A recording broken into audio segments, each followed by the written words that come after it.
Autopsie des séries, présentée par Sébastien Lambert, consultant psychologie sur Beta Série, la radio. Bonjour Sébastien, alors cette fois-ci, de quelle série vas-tu nous parler ? Bonjour Hugo, aujourd'hui j'ai choisi Westworld. Et pour une fois, je vais prendre l'ensemble des personnages.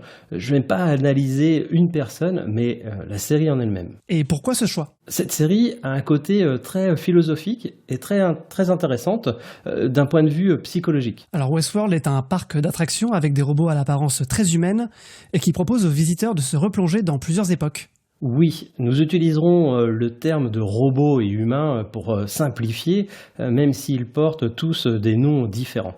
Mes premiers pas dans cet univers m'ont emmené sur diverses pistes. La première que j'aimerais évoquer s'agit de la théorie de la conscience que l'on appelle l'esprit bicaméral. Cette théorie est amenée par l'ouvrage du psychologue américain Julian Jaynes, paru en 1976, intitulé « La naissance de la conscience dans l'effondrement de l'esprit bicaméral ». Dans cette hypothèse, Julian Jaynes explique qu'autrefois, on pensait que l'esprit humain était divisé en deux parties, l'une qui parlait et l'autre qui écoutait et obéissait. Ensuite, on a découvert le conscient. Et est-ce qu'on a des preuves, des traces de cet esprit bicaméral ? Le psychologue américain dit qu'on peut retrouver dans les traces archéologiques des plus anciennes civilisations, dans l'histoire antique et religieuse, les preuves de l'existence de cet esprit bicaméral. D'ailleurs, pour ce psychologue, la schizophrénie est du moins en partie un vestige de la bicaméralité, une rechute partielle dans l'esprit bicaméral. Dans un texte nommé Le Sophiste de Platon, il dit que pensée et discours, c'est la même chose, sauf que c'est le dialogue intérieur et silencieux de l'âme avec elle-même. Quand je pense, je me pose des questions et je me donne des réponses. Donc cela signifie que je me parle à moi-même. Dans cet exemple, on n'est pas loin de la théorie de l'esprit bicaméral.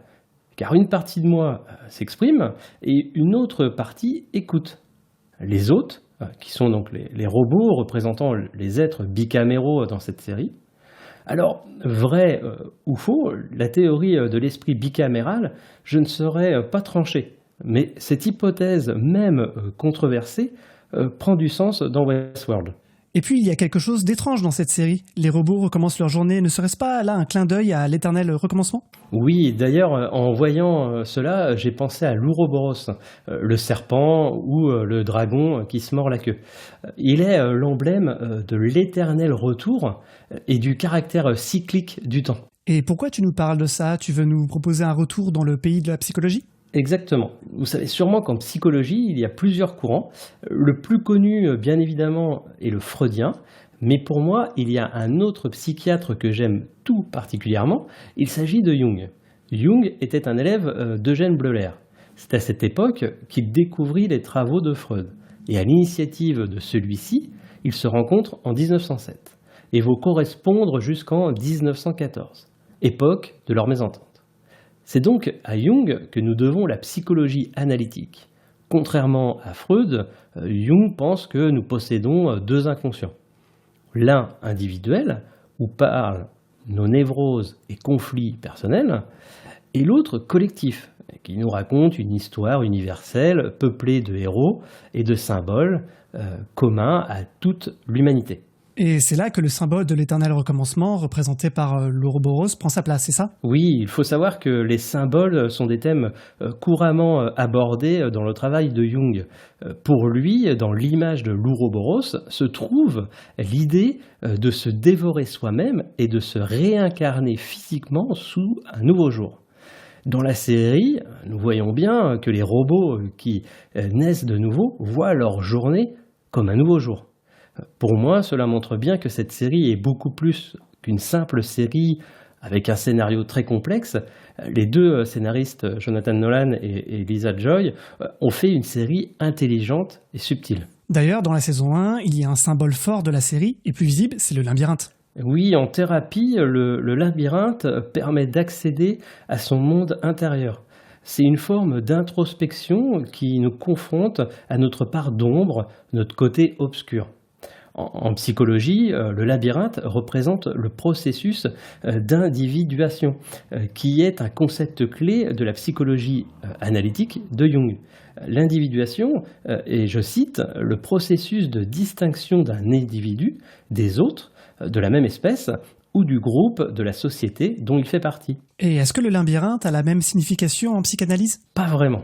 En psychanalyse, l'inconscient est très souvent symbolisé par le labyrinthe, qui est le méandre de la pensée. On le retrouve dans la mythologie grecque, qui est un palais construit par Dédale, où Thésée tua le Minotaure et pu s'échapper du labyrinthe grâce à Ariane. Je vous parle de ça car en psychanalyse, le Minotaure représente les interdits moraux, le labyrinthe est le centre d'un lieu complexe destiné à cacher une réalité honteuse, et pour le fil d'Ariane, il symbolise la ligne de conduite que l'on suit pour accomplir son destin. Alors, l'homme en noir dans la série pourrait être Thésée, celui qui cherche à rentrer dans le labyrinthe ? Le parc est ici comme un labyrinthe, et l'homme en noir, en découvrant le scalp d'un robot, en a trouvé le plan. L'homme en noir, qui, nous l'apprendrons, s'appelle William, pense que le créateur originel du parc a caché des secrets un peu partout avant de mourir, 34 ans plus tôt. L'objectif de William est de découvrir de quel secret il s'agit. Si nous reprenons l'histoire de Thésée, il faut se rappeler qu'il n'était plus le même homme à la sortie du labyrinthe que lorsqu'il est rentré. Et ne serait-ce pas là une métaphore des réalisateurs pour nous montrer que l'homme en noir rentre dans le processus d'individuation, comme tu nous l'expliquais tout à l'heure ? Effectivement, on voit bien son changement quand on avance dans la série. Elle nous montre un William jeune à l'époque, où il était vice-président exécutif chez Delos, et le William vieux, où il était actionnaire majoritaire de Westworld. Même si on apprend que le labyrinthe n'était qu'un jeu d'enfant, j'aimerais creuser tout ça auprès des créateurs de la série. Delos, c'est le nom de la société qui gère le parc d'attractions. Sais-tu pourquoi ils l'ont appelé comme ça ? Peut-être fait-elle écho à l'île grecque où les Athéniens purifièrent solennellement l'île où il est désormais interdit d'y naître et d'y mourir, comme à Westworld à ses débuts. Là aussi, ça demande réflexion. Restons dans la saison 1. Plusieurs robots montrent des signes de dysfonctionnement dans leur comportement. Qu'as-tu à nous dire sur ce sujet ? Bernard Love, directeur de la programmation, relie ces bugs à la nouvelle mise à jour Rêverie du docteur Robert Ford, fondateur et directeur du parc. Nous voyons dans l'épisode 7 la dangerosité de ces rêveries. Mais dans notre vie de tous les jours, les rêveries existent-elles ou sont-elles l'imagination débordante des créateurs de cette série ? Et c'est quoi exactement une rêverie ? Certains pensent qu'une rêverie est un état d'être. On est perdu dans ses pensées comme une sorte de rêve éveillé. Et cette version serait finalement beaucoup plus rassurante que la version Westworld. Mais il y a une part de vrai dans la série. Si je vous montre le côté psychologique, vous allez voir qu'il s'agit d'un état beaucoup moins fun. Ok, explique-nous ça. Pour les cas extrêmes, où les personnes passent plus de temps à rêver qu'à avoir une vie sociale, nous appelons ça la rêverie compulsive. Ces rêveries dites compulsives seraient un mécanisme de défense face à une réalité trop triste ou trop pauvre en interaction. Et pourquoi compulsive ? Eh bien, tout simplement parce que les personnes qui en sont atteintes ne peuvent s'en passer. Ces rêveries, au contraire d'être stimulantes, bienfaisantes, vont devenir gênantes dans les activités. Car rappelons-nous que la rêverie compulsive désigne un phénomène d'immersion profonde et quotidienne dans un monde imaginaire. Et il y a un professeur, Elie Sommer, qui en a parlé. C'est par une publication de 2002 d'une étude sur la rêverie inadaptée faite par ce professeur de psychologie clinique, Elie Sommer, que des milliers de personnes anonymes à travers le monde ont témoigné avoir secrètement souffert des mêmes symptômes pendant des années. Mais malheureusement, cette étude pilote n'a guère pu être généralisée car peu de participants. Ce qui fait que de nos jours, il n'y a pas de diagnostic médical officiel et donc pas de thérapie réellement confirmée. Et moi, ce qui m'a marqué dans cette série, c'est cette notion de maître-esclave. Oui, on pourrait dire qu'elle est construite sur la théorie la plus connue de Hegel, celle de la dialectique du maître et de l'esclave. Selon Hegel, le maître s'invente un autre lui afin de mettre en jeu sa vie dans un combat selon les mots de Hegel. Un combat à la vie, à la mort. Je trouve que c'est une belle démonstration de ce comparatif entre la série et Hegel qui nous met le doute sur qui est humain ou robot dans cette série. Oui, et par moments, on peut se demander qui est l'esclave de l'autre, et forcément, on fait un parallèle avec la vraie vie. Ne sommes-nous pas esclaves de nos téléphones, de nos ordinateurs, etc. D'ailleurs, ça me fait toujours rire quand je dois confirmer à un ordinateur que je ne suis pas un robot. Oui, cette série amène de nombreuses réflexions. Mais pour en revenir à cette notion maître et esclave, dans un premier temps, nous trouverons l'asservissement, puis après le retournement. C'est quand la relation maître et esclave commence à s'inverser. Hegel va donc arriver à la conclusion que l'origine de l'histoire de l'existence humaine est impossible sans violence. On voit bien cette construction au fil des épisodes de la série où les robots vont vouloir venir dans le monde humain et retourner les situations dans lesquelles ils sont enfermés. J'ai préféré faire une petite parenthèse philo, car si j'avais décidé de parler de la vision du maître et de l'esclave par le psychiatre français Jacques Lacan, je ne suis pas certain que le temps de cette émission aurait suffi. Avant de continuer, les robots sont confrontés régulièrement à la violence et à la mort. Pourquoi d'après toi ? Parce qu'il faut garder en mémoire que ce parc a été construit pour laisser libre cours à l'imagination et au fantasme des visiteurs. Alors, je voudrais vous parler d'un syndrome clinique qui est un point important pour moi dans cette série. Il s'agit du stress post-traumatique qui se développe lorsqu'une personne a été confrontée à un risque majeur pour sa sécurité. Elle a été confrontée de près à sa mort ou alors elle a été témoin de celle d'un tiers. Bien souvent, la personne qui en souffre aura un chamboulement total sur ses croyances d'immortalité. Moi, j'ai entendu parler de ESPT. Oui, faisons un point acronyme, car vous le savez sûrement, en psychologie, on les aime bien. Vous entendez parfois à la radio ou à la télé, surtout dans les séries ou les films, le terme ESPT, pour parler de l'état de stress post-traumatique, ou SSPT, pour syndrome de stress post-traumatique, ou bien encore pour les anglophones PTSD, pour Post-Traumatic Stress Disorder. Dans ce qui va suivre, et pour faire simple, on va parler du stress post-traumatique. D'accord, je vois. Et que peut-on faire pour éviter le stress post-traumatique ? Ce qui est important de comprendre, c'est que si le choc émotionnel est gardé en soi, si on n'en parle pas, eh bien il va se développer en stress post-traumatique. Il faut bien comprendre que c'est important d'exprimer ses émotions, de dire ce que l'on a vécu pour évacuer. Et d'ailleurs, c'est pour cela qu'on installe des cellules psychologiques après les catastrophes, comme les attentats par exemple. Et le stress suite à un choc n'est-il pas normal ? Si, en général, les symptômes ne durent pas plus d'un mois. En revanche, quand les symptômes vont au-delà de cette période, la personne qui en souffre rentre dans un état de stress post-traumatique. Elle n'a pas réussi à évacuer toutes ses émotions coincées. Alors revenons à la série. Il y a un robot qui se prénomme Maeve, qui est l'un des personnages principaux dans la première et la deuxième saison de la série, et qui présente des symptômes. Il se manifeste par des flashbacks ou des rêves traumatiques. Que peux-tu nous dire à ce sujet ? Nous avons deux exemples flagrants pour Maeve, quand elle rêve de sa fille ou quand elle se souvient de ses hommes en combinaison antibactériologique. Le fait que Maeve ait le sentiment de revivre l'événement, alors ajouté au flashback ou au rêve traumatique, montre bien l'état d'un stress post-traumatique.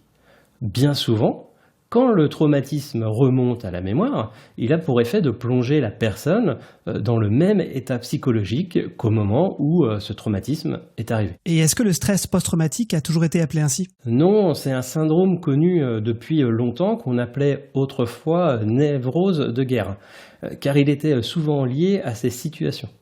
D'ailleurs, la névrose traumatique est un terme qui a été créé par Hermann Oppenheim, neurologue allemand en 1884, dont les premières catastrophes ferroviaires sont à l'origine. Et militairement parlant, est-ce qu'il y a eu des avancées sur l'accompagnement des militaires et de la gestion du stress post-traumatique ? Oui, et pour exemple, j'ai dans mes amis des militaires, dont des instructeurs top. Alors, j'entends d'ici votre petite voix qui me demande « TOP, c'est quoi ?» Eh bien, TOP, c'est l'acronyme de technique d'optimisation du potentiel. Je vous ai dit, on aime bien les acronymes. C'est le docteur Edith Perrault-Pierre qui a créé cette technique lorsqu'elle était médecin militaire Et à l'époque, ces techniques avaient l'objectif de gérer le stress opérationnel de l'armée de l'air. Alors, l'instructeur top va aider le militaire dans son développement personnel via l'amélioration du fonctionnement psychophysiologique. En gérant mieux ce stress, on limite le stress post-traumatique. Et d'ailleurs, l'efficacité de cette technique ayant fait ses preuves, elle est aujourd'hui, en plus de l'armée, utilisée dans le civil, par exemple pour la préparation des grands sportifs. Alors, bien évidemment, les tops sont une pédagogie et non une thérapie. Et est-ce que tous les stress post-traumatiques ont la même intensité, durée ? Non, nous pouvons définir le stress post-traumatique de 3 façons différentes. Aigu, que l'on utilise quand les symptômes durent moins de 3 mois. Chronique, quand les symptômes durent 3 mois et plus.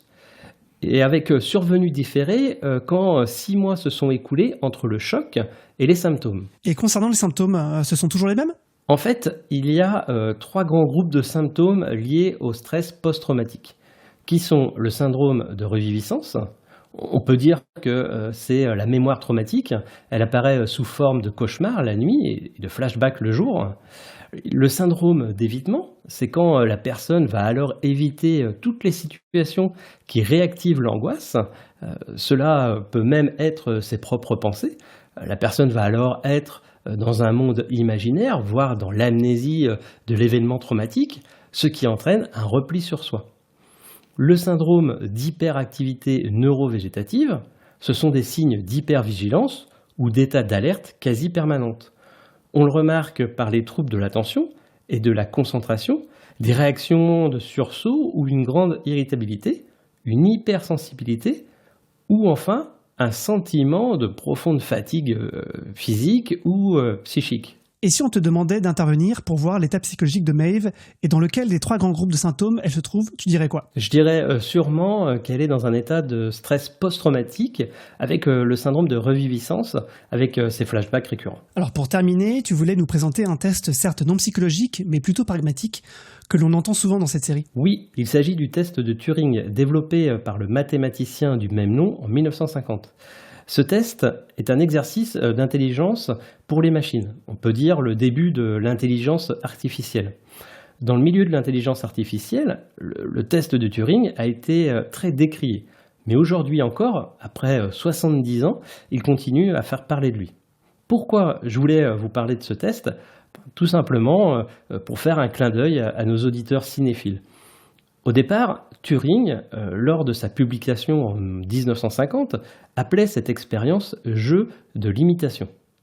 Et cette expérience a changé de nom, elle est devenue le test de Turing, apparemment grâce aux nouvelles de l'écrivain de science-fiction Arthur Charles Clarke, dont a été tiré le film 2001, l'Odyssée de l'espace. Eh bien, merci Sébastien pour cette analyse et rendez-vous le mois prochain pour une nouvelle autopsie des séries. Merci à toi Hugo et on se dit à la prochaine émission.